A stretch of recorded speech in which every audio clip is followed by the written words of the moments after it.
fitness and wellness viewers at Reality Sandwich. Kyle here back with another Share Your Experience. And I'm joined today by Matt Ritchie, founder of Inner Circle, an awesome plant medicine thought leader mastermind group that the key team here at Reality Sandwich is involved in. So Matt, thank you for joining us today.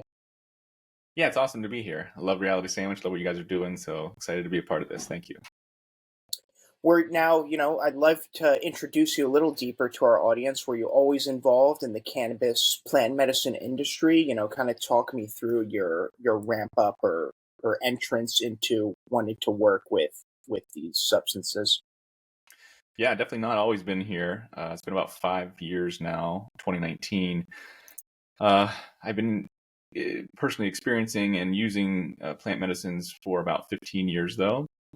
2009, I was a little late to the game. I had my very first cannabis experience, and that was the gateway into opening up my mind around different ways of thinking, of course, but then even just different compounds of what they could do and what these plant medicines could teach me. So cannabis was my gateway, and once that happened, I actually remembered I had a repressed memory from childhood. So when cannabis opened up the gate and sort of showed me behind the curtains, I got to do a lot more work around some of the repressed memories I had and some of the beliefs and perspectives that I was currently holding. So for me, then, psilocybin was my first real psychedelic experience. I also did a sassafras journey, which is the more natural form of MDMA. And then I also had an ayahuasca experience. And then my last large, we'll say deeper experience was what's called psilohuasca, which is like a psilocybin ayahuasca combination. And it's a unique journey, not unlike ayahuasca, but different. And these journeys, for me, were super, super impactful and really changing who I was as a person, who I was as a man, and who I was as an entrepreneur and a creator. So it's been almost 10 years now since I've had those experiences, by about 8 years since my psilocybin experience. And since then, I've been in sort of maintenance mode as far as, once a year having a deeper psilocybin experience to kind of flush out any of the beliefs and things that have been lingering, and to kind of recenter some of my thoughts and clear out,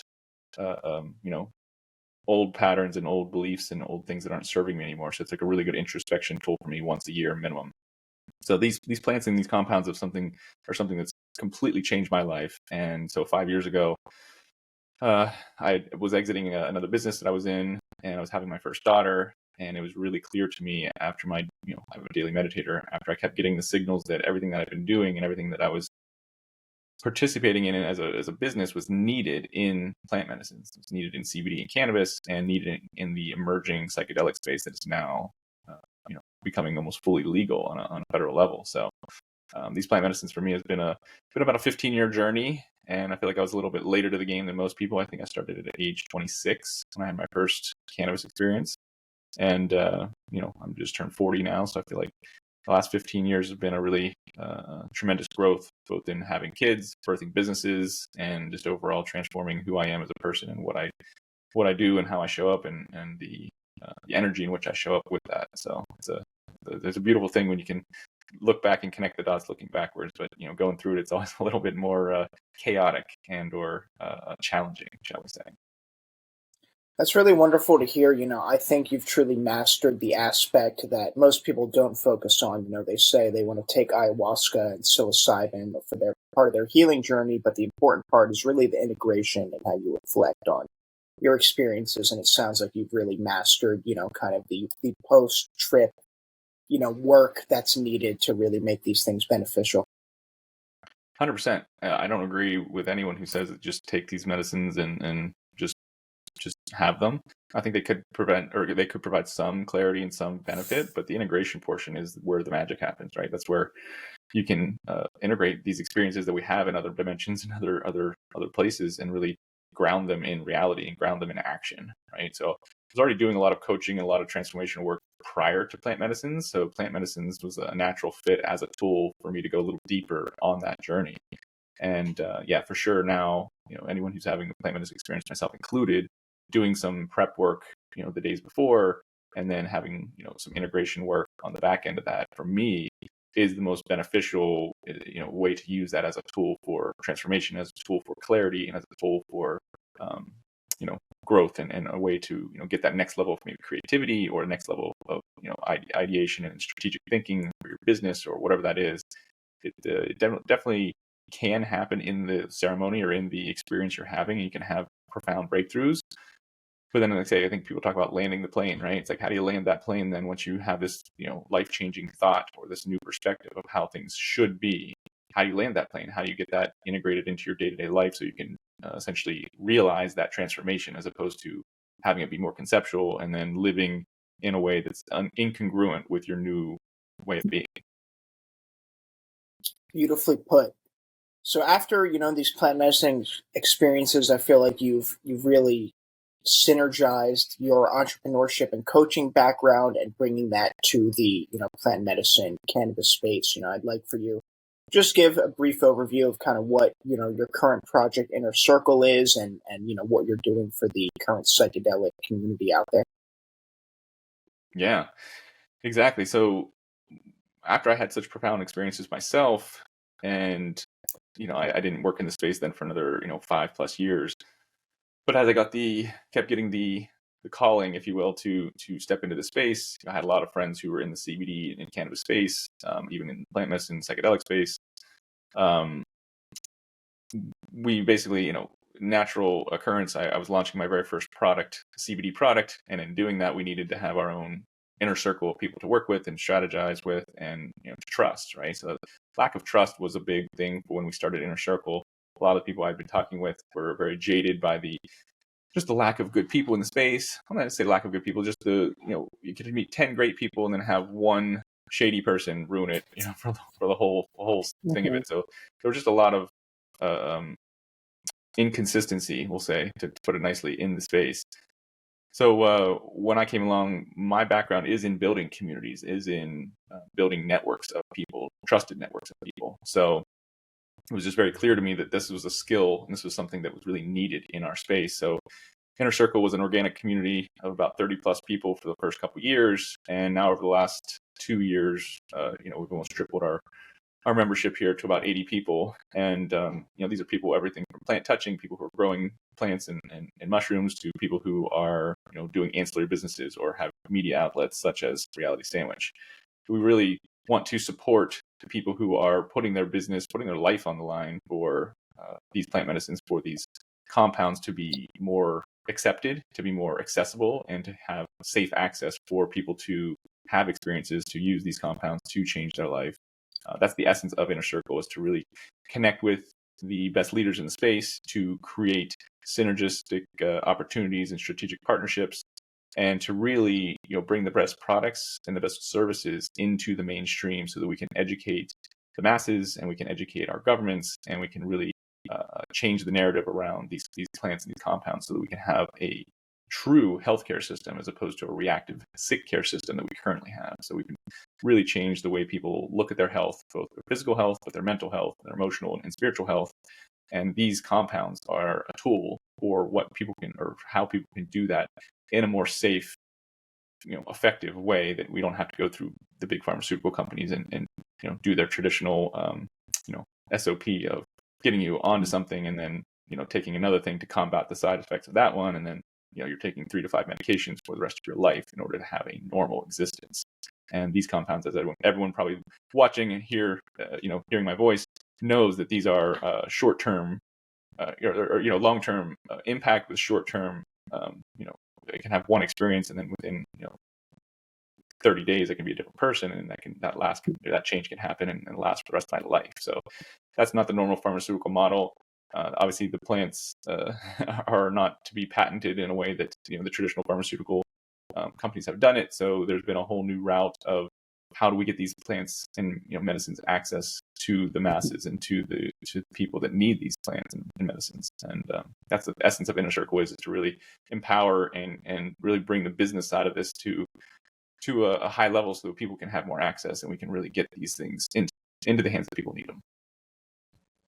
Beautifully put.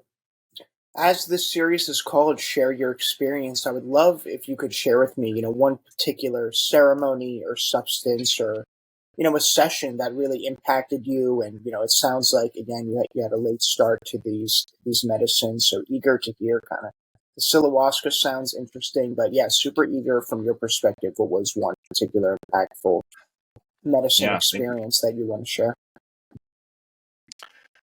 Yeah, if I'm going to narrow it down to one, there's one I think there's a little more impactful than the others. I mean, they were all pretty impactful. I don't want to discount any of them. Ayahuasca, Psilocybin journey as well, super impactful. A lot of healing done, a lot of even just integration within the work and in the work in the medicine and then the work after that.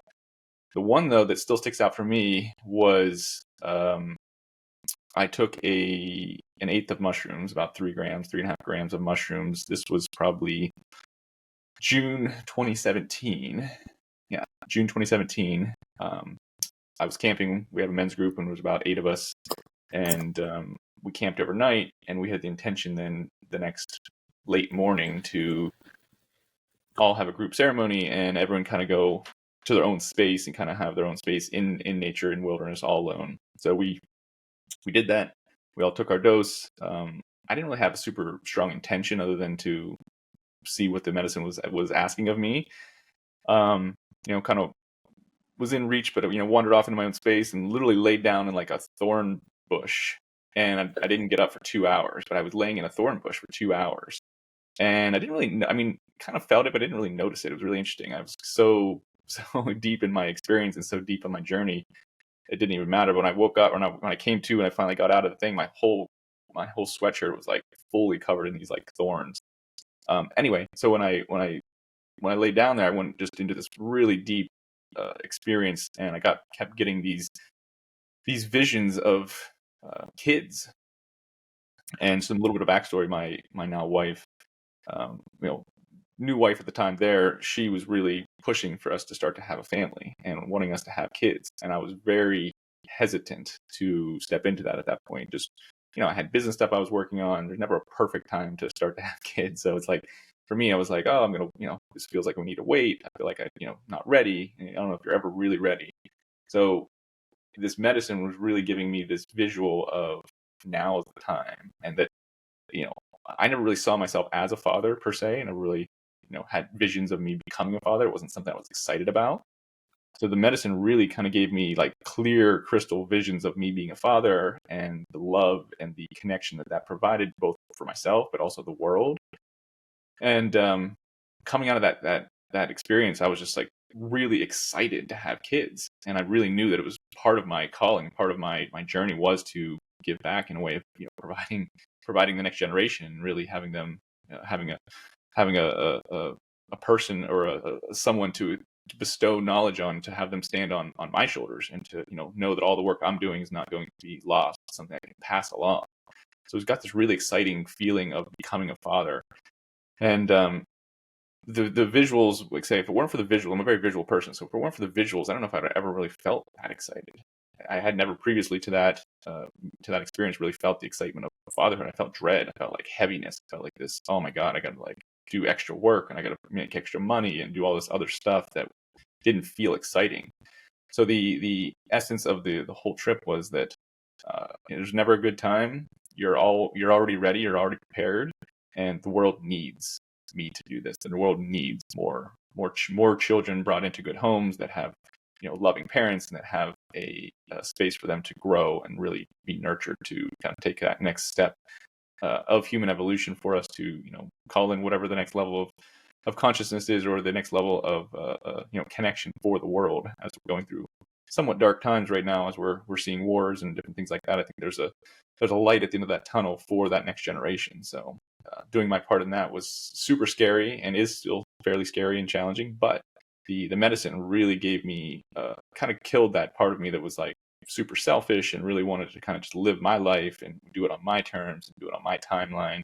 It really gave me that medicine of like, oh, this is your timeline. You are now, like, don't be scared, like step into it. So for me, that was the most impactful one I had, because it had the most ripple effects, looking back now, 7 years ago, coming up on exactly 7 years ago. that's had the most impact on my life, just because now I have two kids. I have a 5.5-year-old and a 2.5-year-old. I think within 6 months of that journey, we were pregnant. So made the decision, happened pretty quickly, as it happens if you make that decision to do that. And the rest, as they say, is history. So it's been a beautiful 6-year journey here to fully integrate that lesson and really realize that it was the exact information that I needed in the exact time that I needed it. That's really wonderful to hear. I'm curious, was your wife also kind of opening up to the plant medicine experiences? I'm curious how your post integration from that camping trip, worked and the conversations you were, She's very open to obviously. it. Yeah, she's open to it as far as me and whatever I need to do or whatever needs to happen. Mhm. Her and I've never had a plant medicine experience together, so that'll be something maybe. Everything's phases, everything's seasons. Like I say, we're in a season of growing two small kids at Mhm. this point, so it's very challenging to have a time alone, or b integration time away from kids and not having to wake up at 6 a.m. and do all the stuff you need to do to be a parent. So her and I have been um, in conversation, and she's very supportive, but she's not. Her and I have not really had any experiences together, which I'm super excited about in our next phase of life, to have some more connective experiences. I think that's the next journey for plant medicine with me, is to really go deeper in partnership, of course, in my own spiritual practice, but also with my wife and maybe even my kids in the future, to have a psychedelic experience with them when they're older. That would be pretty awesome. Yeah, that's beautiful. I'm curious, if you've talked to other couples out there. I've experienced this myself. How do you still manage to help break the stigmas in people in relationships when one partner is obviously involved in the plant medicine or psychedelic scene? And again, I feel a lot of people are still in that programming of, they're a drug addict, or these are drugs, and if you take them, there's a moral failing there, or why do you need these substances? Yeah, I think embodiment is really the only way that changes people's mind. So I'm sure my wife Angie, she probably had thoughts of, you know, is this something that's good for him? Is this something that's going to change him? Is this something that's going to be, negative on our relationship? Is this going to whatever? And it was the exact opposite, right? It did change me, but it changed me for the better. And it did change our relationship, but it changed it for the better. And it did, have impact on who I was and how I showed up, but for the better. So when you have embodied experiences of the medicine, it's really hard to think of people as addicts or something that is negative Mhm. in that sense, because that's our own preconditioned programming that these things are going to have a certain outcome. And when they don't have that outcome, it kind of shatters that paradigm, right? So Mhm. I've done a lot of paradigm shattering for people around me because of this work, my parents included. My parents, while they're super supportive, were, I'm sure, very skeptical of me doing any type of deeper psychedelic work, just because they've never had a psychedelic experience, and they don't. If you never had a psychedelic experience, you can't really. It's really hard to have that conversation with somebody, and or to feel safe and excited about someone else having a psychedelic experience. So I can imagine most of the people around me, I've shattered some of their beliefs around what it means to use cannabis, to use psychedelics, and to use these as a tool for transformation and for a tool for personal growth and connection. So I think there's an embodiment that we get to embody as the people who are taking these substances for the better. For us to show up in empowered ways and show up in relationships with better communication and more heart, more empathy as men. I think there's a lot of things, the byproduct of these things that we can really start to embody, that it'll be undeniable that these substances are net positive for the people who are taking them and are participating in them. And the exact opposite could be true, right? If people are taking these substances and fucking off and doing bad things and committing crimes, and that would be evidence for the contrary. But I think most people, nothing's foolproof, but I think most people who have psychedelic experiences tend to be a better person afterwards. More empathetic, more higher perspective of different situations, just certain things like that. That the embodiment of these of the downstream of these medicines Mhm. is generally positive. And so that's been my biggest. Just have the conversations and then just do the work. And then as people see you doing the work or see you changed, like say I've talked to and met lots of people I hadn't spoken to for 5-10 years, and I'm a different person, right? So it's like people can't deny the fact that you change. They can't deny the fact that you show up differently, that you treat them differently, that you speak differently. And when all that's trending towards the positive, that's that's the evidence we're looking for, and that's the embodied wisdom that I think collectively us psychonauts get to bring to the world. Beautifully put. Set and setting are also, I feel, a key factor in each person's psychedelic journey or medicine experience. Do you think you would have came to the same conclusions if you weren't on that camping trip, or was it about that particular setting you think, enhanced or what, improved the experience? It's a great question. I think nothing can stop an idea whose time has come. So I think whether I were to have sat by myself in my room and had that experience, or I was in nature, with the supportive men's group that I was with, I don't know that I would have had. I'm sure the experience would have been different, 100%. And would the message have been different? I don't know. Maybe. I'm open to that possibility, and I definitely, I'm not here to say that set and setting aren't important. They're completely important. But I don't know if I would have had a different experience or I would have had a different outcome had that been the case. Now, like I said, I was very prepared for that. My mindset was really good in the sense of, I'm very stable. I have no mental health issues per se, and I was excited in a space of exploration and growth. So that's a great mindset to go into any experience with. In the setting, like say, I don't think anything beats nature. So anytime you're in nature with psychedelics, like that's the best setting. Like I don't, people talk about doing ketamine and in clinics and, therapist office and have great breakthroughs, and that's great. But there's nothing like convening with Mother Nature. Pachamama's undefeated in that sense of just feeling like connected, feeling like you're just melting into the greater energy that is the earth and the air and everything around you. So set and setting are extremely important. I would say set more than setting, right? Because your mindset going into it, like so if you have a chaotic mindset or you're scared or anything like that, even if you're in the best setting, you might have a bad experience or you have a negative experience. And then vice versa. If you have a great mindset, you could be in a bad setting. Like for me, I've taken LSD and gone and been in Burning Man, right? And that's not a bad setting per se, but it's a very chaotic setting. And it could be a very bad setting for the person with the wrong mindset or the wrong set, if you will. So I think the set part of setting is more important.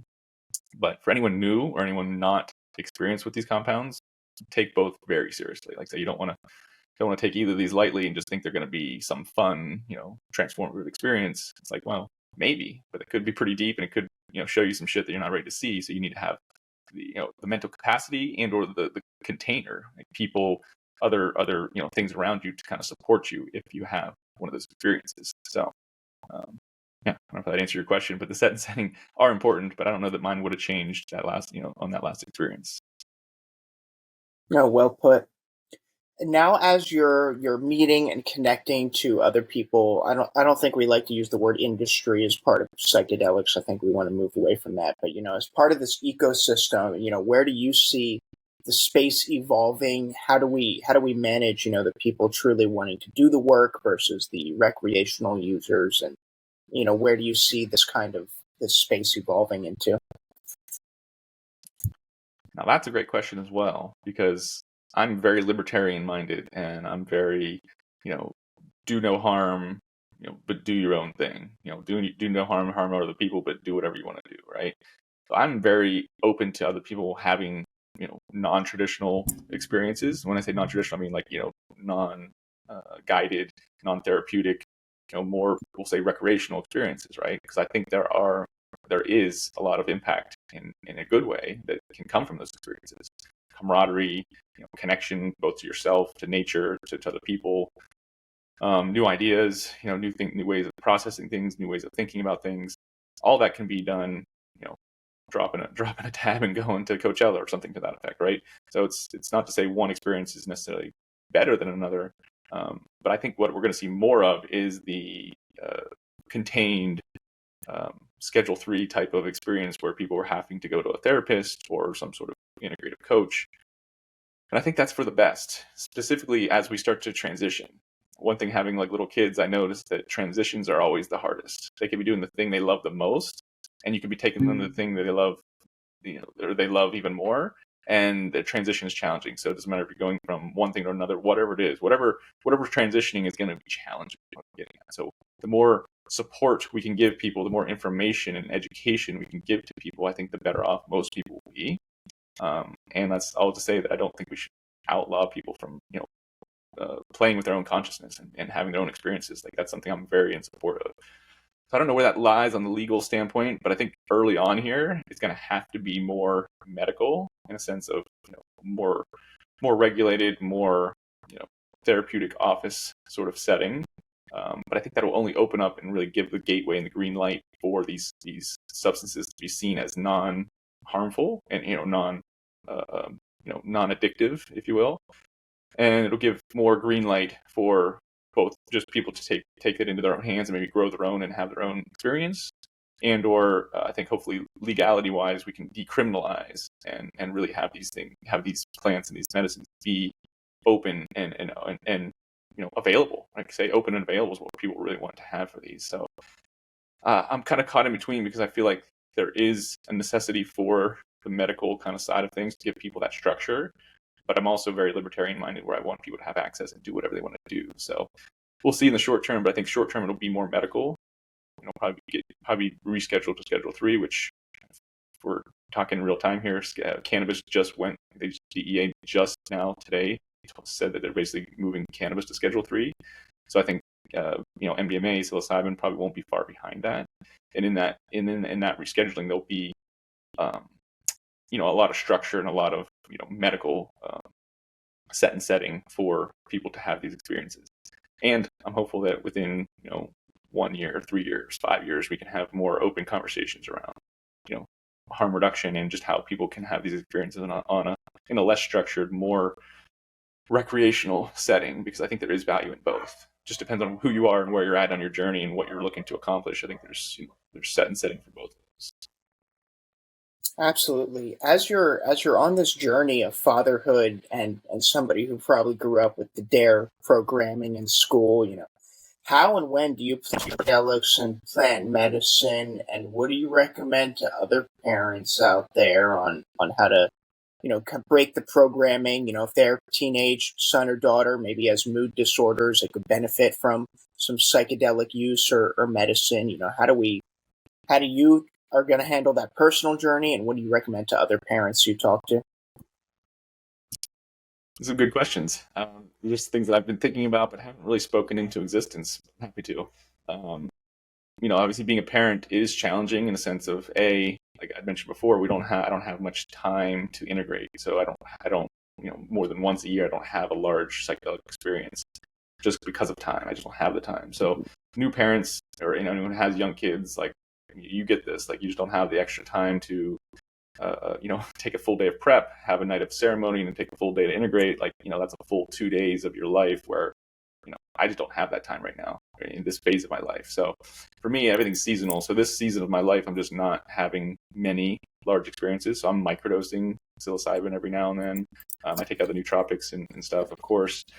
And then, for me, cannabis is a really good tool for, we'll say, going deep, but not too deep, in the sense of, like, I can go in, use cannabis and go introspective and real time figure out what's challenging me, or what thoughts are not serving me, or what beliefs that are unaligned with the visions I have, and I'm able to come back to ground and integrate and ground those much more quickly. So for me, cannabis has been sort of a godsend in that sense of wanting to potentially do some more deep work, but not necessarily having the space to do the integrative work that is needed for psychedelics and some of these deeper experiences. So parents it's challenging at this point.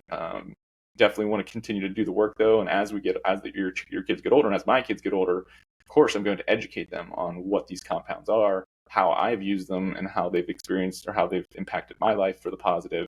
And then, as soon as they're ready, I don't know what the legal framework is. Like, obviously it's not illegal. It's illegal for anyone to take them, but I know people who have their 16-year-old daughters and sons have gone through psychedelic experiences. So I'm going to continue to monitor that and see if that age feels appropriate when I get closer. But for sure, by 18, if they're wanting to, and or it's necessary for them to have an experience, I'm going to be very supportive and not necessarily pushing that, but like, hey, like, this is how we could do that if this is something you're wanting to do, if this is something that's calling you to do. I think the more education we can give them, the more embodiment we can show them of the work we've done around the plant medicines, the more open they'll be to having these experiences, and the more hopefully safe they'll feel to have the conversation with us and to have conversation with other people on how to potentially use these compounds in a safe and effective way, so that they're not sneaking behind people's backs, or going out and taking large doses in bad settings, giving them the framework, as opposed to, like, say, I grew up in the DARE era, right? So I grew up with full prohibition. Cannabis was the same as ecstasy, was the same as heroin. It was all just going to kill you, and it was all going to try to, make you a drug addict and or a bad person. And that was a huge disservice. That definitely protected me for a couple years, about a decade of my life, maybe 15 years even.